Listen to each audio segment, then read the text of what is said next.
Let's talk about biblical gender roles.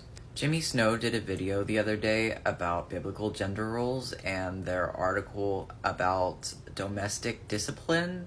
So naturally, I wanted to look into the website on my own and see what there is to find on there, and holy shit, I am surprised that it hasn't been taken down. I'm about to put up a snippet of some of the things they say on that website, so huge trigger warning / content warning about religious abuse, domestic abuse, stuff like that. So if you don't want to see any of that, click off of this.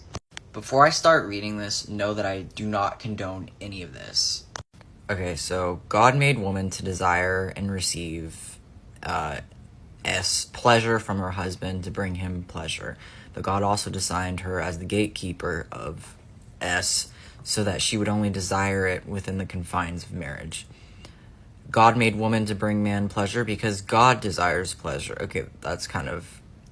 wording it that way is kind of creepy. God made man to strongly desire pleasure, especially pleasure, to image God's own desire for pleasure. God compares a man's desire for to our human desire for water.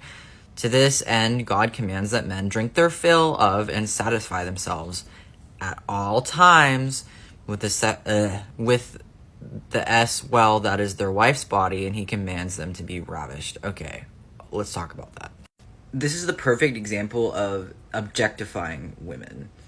If you look at your wife like she's like just a doll to you that you can use whenever you want, I really don't know what to say to you, and all I have to say to her is she needs to get out as soon as possible.